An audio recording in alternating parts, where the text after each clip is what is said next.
Welcome to Kabir Shah's YouTube channel. Today we'll be discussing a very crucial current affair topic that deals with the Nobel Prize in 2025. सिर्फ दो ही release हुए हैं, अक्टूबर के महीने पे Nobel prizes release होते हैं हर साल। अभी तक सिर्फ दो ही रिलीज हुए हैं, एक इन the field of science release हुआ है, एक इन the field of medicine release हुआ है and another in the field of physics release हुआ है।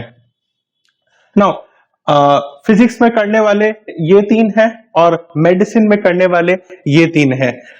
जो नोबेल पीस प्राइज जो नोबेल प्राइज फिजिक्स में हुआ है, फिजिक्स वाला जो हुआ है वो बेसिकली है ये शो करने के लिए कि क्वांटम कंप्यूटिंग की पॉसिबिलिटीज है,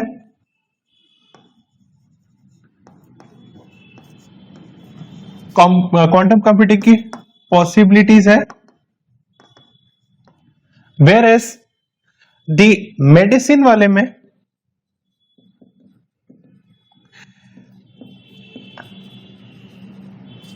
रेगुलेटरी टी सेल्स के बारे में बात किया गया है, जिसको हम क्या कहते हैं, फ्रेक्स कहते हैं, इनके बारे में बात की गई है। गोइंग फर्दर हम इस वीडियो में यह जानने का कोशिश करेंगे कि इनकी वर्किंग क्या है और नोबेल प्राइज क्या है। तो स्टार्टिंग करते हैं हम कहां से, नोबेल प्राइज से। तो what are Nobel prices?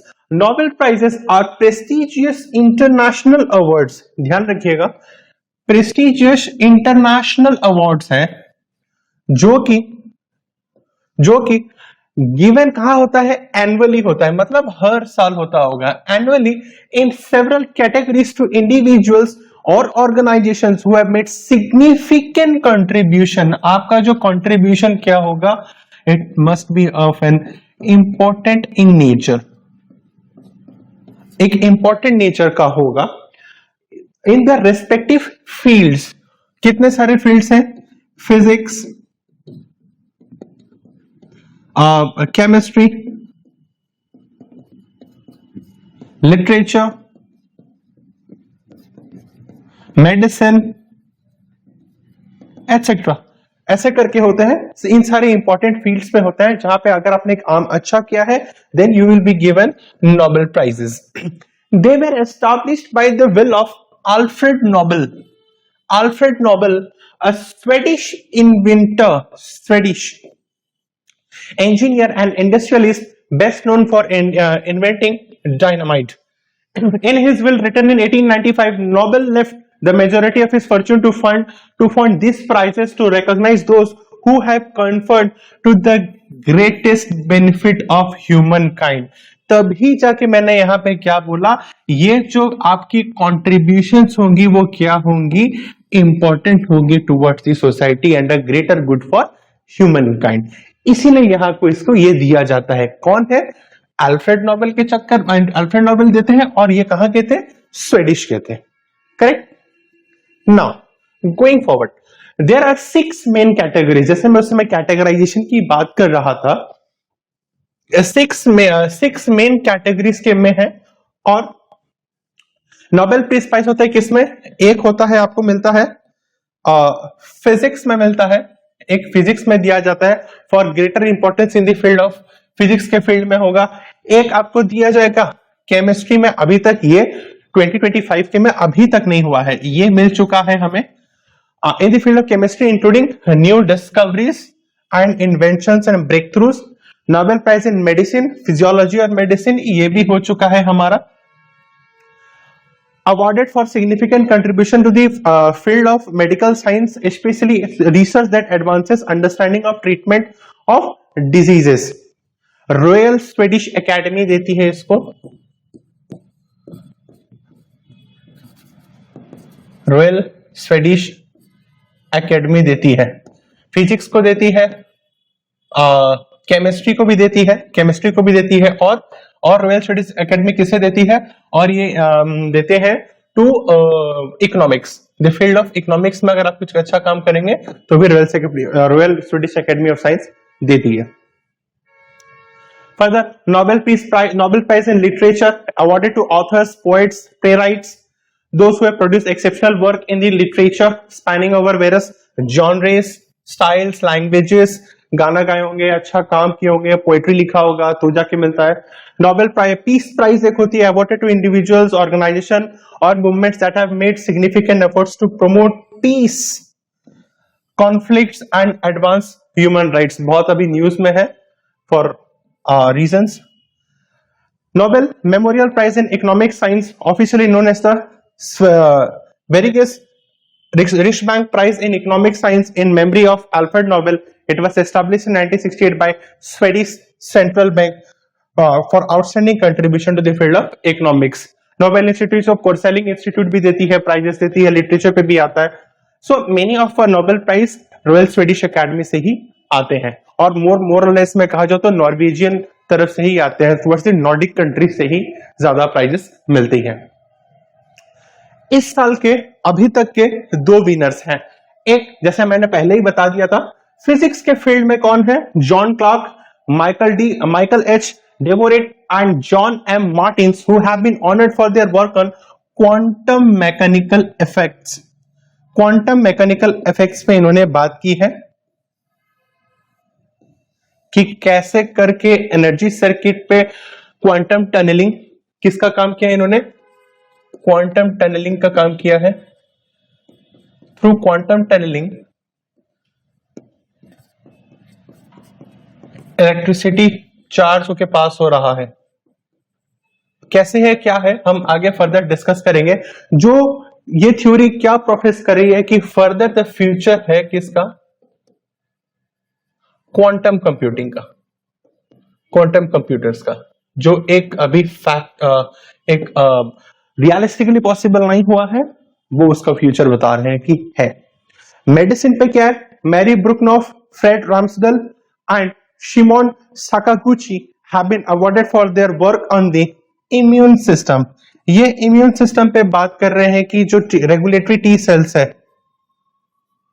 Regulatory T cells है, वो कैसे हमारे इम्यून सिस्टम पे, हमारे इम्यून सिस्टम पे रेस्पॉन्स करते हैं, कैसे हमारे इम्यून सिस्टम पे रेस्पॉन्स करते हैं, वो क्या होता है, कैसे अगर बैलेंस में होंगे तो क्या होगा, ट्रैक्स अगर कम हो जाएगा तो क्या होगा, ज्यादा हो जाएगा तो क्या होगा, उसके बारे में उन्होंने एक डिटेल थ्योरी दी है ना। ये अभी हम किसके बारे में डिस्कस करेंगे, will be discussing about the field of medicine. Medicine पे एक्चुअली इन्होंने क्या किया, discovered how regulatory T cells, what are regulatory T cells, these are the white blood cells,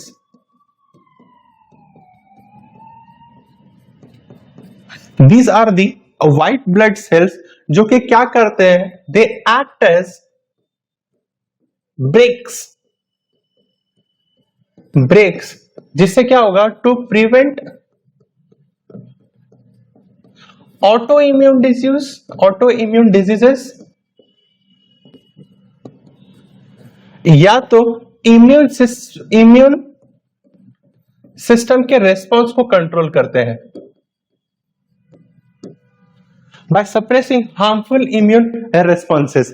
तो रेगुलेटरी टी सेल्स क्या करते हैं, जैसे इसमें आप देख सकते हैं, इस टोटल वर्किंग पे आप देख सकते हैं, a T cell has slipped through the rest in the thymus, reacts to a fragment of one of the body proteins, जिसको क्या कहते हैं, साइटोकाइन प्रोटीन्स कहते हैं। Regulatory T cells discover that the attack is a mistake and calms it down. This prevents autoimmune disease. Basically क्या होता है, जैसे हम बीमार हो जा रहे हैं या फिर हमें अगर हमारा बॉडी सिस्टम जो रहता है वो टी सेल्स कैसे करके काम करते हैं। Now what they do when a T cell has slipped through the test in the thymus, it reacts to fragment from one of the body's protein. Second position में the regulatory T cells discovers that the attack is a mistake and calms it down. Thus thereby they have identified the molecular mechanisms that enables triggers the T regulatory cells to dampen immune reactions and maintain tolerance to body's own cells, crucial for understanding autoimmune conditions. जिससे कि क्या होता है, ये अगर auto immune disease में ज्यादा हो रहा है या इम्यून रिस्पॉन्सिव सिस्टम कम हो जा रहा है, तो उनको क्या करता है ये टी रेगुलेटरी सेल्स, ब्रेक लगाएगा and it will try to create a balance, एक बैलेंस करने की कोशिश करेगा। और इस बैलेंस से क्या होगा, इस बैलेंस से एक हेल्दी इंडिविजुअल रहेगा। एक इंडिविजुअल क्या रहेगा, उसको उल्टा लिख लेते हैं, एक individual will remain healthy if Tregs अगर ज्यादा है या ट्रेक्स कम है, ज्यादा है कम है, दोनों ही केस इट्स नॉट सुइटेबल। इसमें क्या होता है, एक में ऑटो इम्यून सिस्टम में आ जाएगा, एक में क्या आ जाएगा, इम्यून ओवर रिस्पॉन्सिव हो जाएगा। जिसके लिए क्या बात क्या है, प्रोफेसी की गई है कि टी सेल्स हमें कैसे बचाते हैं, जब टी सेल्स क्या होंगे, इन बैलेंस होंगे। टी सेल्स जब बैलेंस में होंगे तभी होगा। ट्रैक्स आर वाइटल फॉर, यही बात जो मैंने अभी कही है ये आगे इसी बात को लिखा गया है। The Tregs are vital for balancing the immune system and preventing attacks on healthy cells, preventing attacks on healthy cells। अगर healthy cells को भी अगर अटैक हो जाएगा तो फिर ये बैलेंस है, फोकस करिएगा इस बैलेंस पे, ये बैलेंस मेंटेन नहीं होगा। अच्छे सेल्स पे अटैक कर रहे हैं तो क्या ओवर इम्यून ओवर रिस्पॉन्स कर रहे हैं, their dysfunction is linked to autoimmune diseases and chronic inflammation. This dysfunction is lead to क्या, ऑटो इम्यून डिजीजेस हो जाएगा और क्रोनिक इन्फ्लेमेशन हो जाएगा। Understanding track opens possibilities for targeted therapies in autoimmune diseases, cancer and inflammatory conditions को है। यही जो इतना सारा बात लिखा है, एक नेक्स्ट स्लाइड में अगर हम जैसे यहां से जाएंगे, you will understand from this picture what happens with the tracks। जो मैंने बैलेंस की बात कही थी ना, वो बैलेंस की बात यहां पे की है। जब ये वाला स्टेज देखिए, let's break it into 3 phases. इस वाला फेज में ये है फेज नंबर 1, ये है फेज नंबर 2 और ये है फेज नंबर 3। पहले वाली फेज की बात करते हैं, जब ट्रैक्स कम है और ट्रैक्स ज्यादा है तो इसमें क्या हो रहा है, over suppression of inflammatory immune response है, ओवर सप्रेशन हो जा रहा है, ज्यादा हो जा रहा है। This is the case of ज्यादा ओवर सप्रेशन हो जाएगा, जिससे कि क्या हो जाएगा, इम्यून अटैक होगा and it will increase the viral role and poor prognosis of disease. At the same time जब कम हो जा रहा है, it's decrease suppressive actions lead to exaggerated human response. जो हमारा बॉडी का इम्यून सिस्टम है वो क्या हो करेगा, ओवर रिस्पॉन्स करेगा। इससे क्या हो जाएगा, अगेन आपका हेल्थ क्या हो जाएगा, इस सिचुएशन में भी खराब है, इस सिचुएशन में भी खराब है। तो क्या चीज का बात कर रहा है, जो टी रेगुलेटरी सेल्स है, जो टी सेल्स है, they must be with equal to the immune cells, healthy cells. दोनों सेम में होना चाहिए, ना ये इसको ज्यादा करेगा, ना ये इसको कम करेगा, ना ये इसको ज्यादा करेगा। अगर दोनों बैलेंस में रहेंगे, इस मैनर पे रहेंगे, तो क्या होगा, how much precise balance of concentration of tracks and immune cells number required. अगर ये दोनों सेम रहेंगे तभी जाके होगा, ना ओवर रेस्पॉन्सिव ना अंडर रेस्पॉन्सिव, ना ओवर सप्रेसिव ना अंडर सप्रेसिव का इफेक्ट रहेगा। This is what is detailed of the T regulatory sales के बारे में। फर्दर पोटेंशियल डिजीज ट्रीटमेंट को अगर ये रहेगा तो क्या होगा, सबसे पहली बात तो कैंसर की बात आएगी, that modulating track activity could improve immune response against tumours. ये वाला चीज सबसे इंपॉर्टेंट है गिवन के आज के करंट कंटेम्प्रेरी कंडीशन में। Autoimmune disease enhancing track function could help prevent the immune system from attacking the body के टिश्यूज को, हेल्दी सेल्स को अटैक नहीं करेंगे। Chronic inflammatory conditions, track based therapies में offer newer treatment for diseases like IBD and psoriasis. IBD क्या है, inflammatory bowel disease, irritative bowel, inflammatory bowel disease, वो IBS अलग है, ये चीज की बात कर रहा है। और इसी के लिए ये तीनों को नोबेल प्राइज दिया गया है इस साल पे। बहुत ही इंपॉर्टेंट है। आप इस फील्ड ऑफ स्टडी से आपको मालूम चला होगा कि इन the field of medicine, in the field of science specially, it is very much important आगे चल के रियलाइज करना कि ह्यूमन बॉडी कैसे करके काम कर रहा है, because human life is such that is unaccountable for. आप उसका कोई वैल्यू नहीं लगा सकते, कोई वर्थ नहीं कर सकते हैं। So this is a greatest invention, greater work है, इसीलिए उनको क्या मिल रहा है, नोबेल प्राइज मिला है। गोइंग फॉरवर्ड, आगे ये बात कर रहे हैं, मेडिसिन वाले बात भी फ्यूचर की है, इन्होंने भी बहुत बढ़िया कंट्रीब्यूशन किया है इन द फील्ड ऑफ, मैं किसकी बोलूंगा, फिजिक्स की बोलूंगा। नाउ ये जो है, ये टोटल अगर जाएंगे, टोटल अगर अंडरस्टैंड करेंगे, मैं एक रीडिंग लगाऊंगा आपके लिए, ये एकदम कोर फिजिक्स है, कोर फिजिक्स है। बट हमारे यूपीएससी पैटर्न, हमारे स्टडी के लिए, हमारे लिए क्या इंपॉर्टेंट है, क्योंकि of course the study of physics and physics का जो स्टडी है, क्वांटम फिजिक्स की जो स्टडी है, वो बहुत ही ज्यादा एडवांस लेवल पे है। बट हमारे लिए क्या इंपॉर्टेंट है, जब मैं इसके एंडिंग में आऊंगा तब आपको मालूम चलेगा। The Nobel Prize in Physics was awarded to John Clark, Michael S. Devoret and John M. Martins for discovering the macroscopic quantum mechanical tunneling and energy quantization in electric circuits. Electric circuits पे मैं वापस से यहां से लिख दे रहा हूं, आपके लिए देखने में आसानी होगा। इलेक्ट्रिक सर्किट्स पे थ्रू क्वांटम टनलिंग से कैसे एनर्जी पास हुआ है,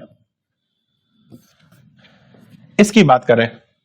Their work demonstrates how quantum effects usually seen in the tiny particles like atoms can also be observed in the larger systems. In their experiment, they created an electric circuit using two superconductors, materials that can carry current without resistance. They are separated by insulating layer. Despite the circuit being stable with no new charge introduced, the researchers showed that the voltage appeared due to quantum tunneling. This means that the particles could escape the circuit through a barrier without losing energy. बिना energy को loose किए हुए भी ये super conductor से, जो कि क्या है, विदाउट रेजिस्टेंस थे, विदाउट करंट के थे, एक थिन इंसुलेटिंग लेयर से दोनों को अलग किया था, एक थिन इंसुलेटिंग लेयर से दोनों को अलग किया था, ये वाला। अब थ्रू क्वांटम टनलिंग से क्या हुआ है, ये एनर्जी क्वांटाइजेशन किया गया है, इसी को ये पूरा यहां पर लिखा गया है। ये पूरी डायग्राम को यहां से की गई है कि ये दोनों को अलग करने के बावजूद में भी यहां से आके करंट पास हुआ है। Additionally, they found the energy in the system that didn't flow continuously as expected in classical physics. Instead, it is observed and emitted energy in discrete chunks or quanta, a characteristics of quantum system. पहला word जो हमारे लिए बहुत important था।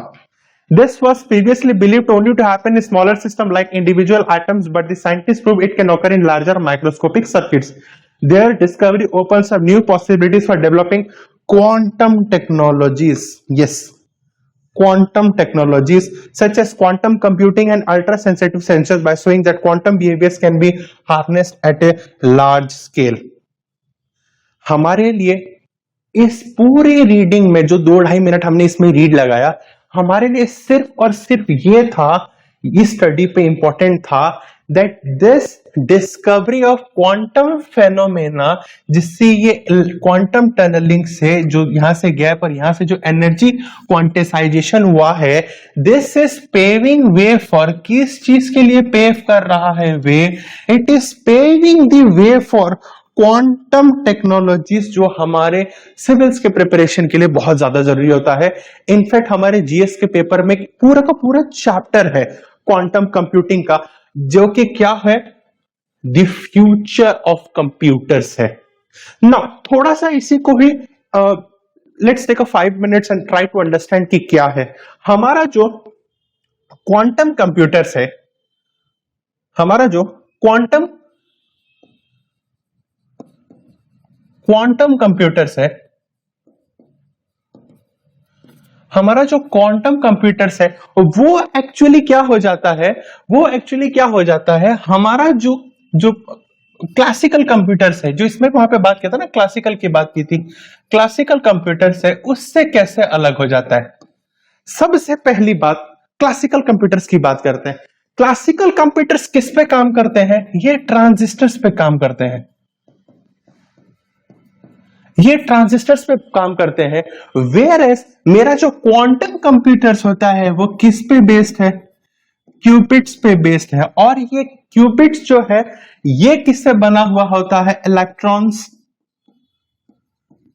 Atoms, particle of lights, इनसे बना हुआ है। अच्छा, क्लासिकल कंप्यूटर्स जो होते हैं वो एक्चुअली में जैसे मान लो तुमने, मैं नहीं बोलूंगा, जैसे मान लो क्या, इनके पास में दो ही ऑप्शन होता है, जो इनके जो काम करते हैं, इनके जो बिट्स होते हैं, ये जो क्यूबिट्स है ना, जो ट्रांजिस्टर में क्यूबिट्स है, ये जो बिट्स होते हैं ये आइदर 0 होंगे और 1 होंगे, जिसमें से कि क्या होता है, ये एक ही वैल्यू आपको बताएंगे, they will give you one possible value. पर जब मैं क्यूबिट्स के पास आ जाता हूं, जब मैं क्यूबिट्स के पास आता हूं, क्यूबिट्स बोलता है कि मैं 0 भी दूंगा, 1 भी दूंगा और बोथ भी दूंगा, जिससे कि क्या हो जाता है, जो कैलकुलेशन है वो फास्टर है and it has more possible outcomes. जैसे ही मोर पॉसिबल आउटकम्स हो गया, that means the calculation has to be faster, calculation faster हो जाएगा। द सुपर पोजिशनिंग होगी, जो हम पढ़ते हैं सुपर पोजिशनिंग एंड क्या है, एंटेंगलमेंट, ये होगा। That research will pave the way for this computing, जिससे कि क्या होगा, मेरा climate change analysis, machine learning, data analysis, ये सब का जो मेरा थ्योरी है, जो मेरा आज का करंट मार्केट डिमांड्स है, नीड्स है, और ये क्वांटम कंप्यूटर बनाने का जो मेरा रियलिटी है, इससे क्या हो जाएगा, this will get a boost. अगर इसको मैं आपको एक रियल एग्जांपल देके समझाऊं, क्लासिकल एग्जांपल दूं, तो जैसे 8 बिट्स होता है, अगर मैं इसमें बात करूं 8 बिट्स होता है, तो ये मुझे 250 कम आउटकम्स में से कोई एक आउटकम देगा एक बार में। बट क्यूबिट्स जो होंगे वो क्या हो जाएगा, 8 क्यूबिट्स, इसी के मैं एक्सटेंशन लिख दे रहा हूं यहां पे, अगर 8 क्यूबिट्स होंगे तो वो मुझे एक साथ में मल्टीपल 256 ऑप्शंस देगा मेरे को। क्यों? क्योंकि वो 0, 1 और बोथ है, बट ये क्या है, या तो 0 या तो 1 है, तो एक देगा, बट ये क्या देगा, मल्टीपल ऑप्शंस मेरे को देगा।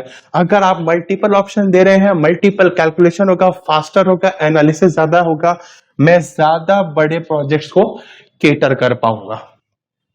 And this will be all together different type of computing through the quantum technology.